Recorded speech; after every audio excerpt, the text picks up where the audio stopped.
Ladies and gentlemen, today's story is as shocking as it is heartbreaking. On Tuesday, September 30th, 2025, reports broke out of Paris that South Africa's ambassador to France, Nkosinathi Emmanuel Mthethwa, was found dead outside the Hyatt Regency Hotel in the city's west. The circumstances are grim, and the questions are many. But to understand the man behind the headline, we need to look at both the tragedy and the remarkable life he lived. French newspapers Le Parisien and Le Figaro confirmed the story. According to them, Ambassador Mthethwa, only 58 years old, is believed to have jumped from the 22nd floor of the Hyatt Regency in Paris's 17th arrondissement, near Port Maillot. This was around 1 p.m. on Tuesday afternoon. Police in Paris have declined to comment. The Hyatt Hotel itself has remained silent. Even the South African embassy has not yet answered calls for official confirmation. The silence only adds to the mystery. What we do know is that Mthethwa had been reported missing by his wife on Monday afternoon. According to Le Parisien, she received a troubling text message from him. His phone was later traced to the Bois de Boulogne Park, but the ambassador himself was nowhere to be found. Less than 24 hours later, the tragic news broke. South Africa's Department of International Relations and Cooperation, or DIRCO, has acknowledged the reports but says it will only issue an official statement once all information is confirmed. For now, the entire country, and the diplomatic community in Paris, remain in shock. What makes this even more striking is that Ambassador Mthethwa had just appeared in public a few days earlier. On Saturday, September 27th, he attended the 109th anniversary of the Battle of Delville Wood in Longeville, in France's Somme region. This battle holds deep symbolic value for South Africans, as thousands of soldiers fought and died there during World War I. By all accounts, he looked composed and active at the event. No one could have guessed that within days, tragedy would follow.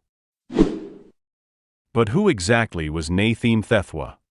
For many South Africans, his name was well known long before Paris. He was born in 1967 and rose to prominence as an anti-apartheid activist. In 1990, as apartheid was crumbling, he joined the African National Congress Youth League. By 1994, the same year South Africa held its first democratic elections, he was already part of the ANC's National Executive Committee, where he served as secretary until 2001. His political journey didn't stop there. In 2002, he entered Parliament. Just 6 years later, in 2008, he was appointed Chief Whip of the ANC. From there, his influence only grew. Between 2008 and 2023, Mthethwa held multiple cabinet positions. He served as Minister of Arts and Culture, and in 2019, sports was added to his portfolio. For years, he was a familiar face in South Africa's political landscape, shaping cultural policy, overseeing national arts programs, and later managing the complex world of sports administration. By March 2024, he had moved into a new role, representing South Africa abroad as the ambassador to France and permanent delegate to UNESCO. For him, it was a new chapter, diplomatic rather than domestic politics. And yet, less than 2 years into his posting, this tragedy has unfolded. French media point to suicide, but at this stage, the details remain thin. Why would a seasoned political figure, an anti-apartheid activist, a minister, and now a diplomat, take his own life? Was it personal struggles? Political pressures? Or something else entirely? The fact that his wife received a worrying text message just before he disappeared paints a picture of a man in distress. But without an official investigation report, everything remains speculation.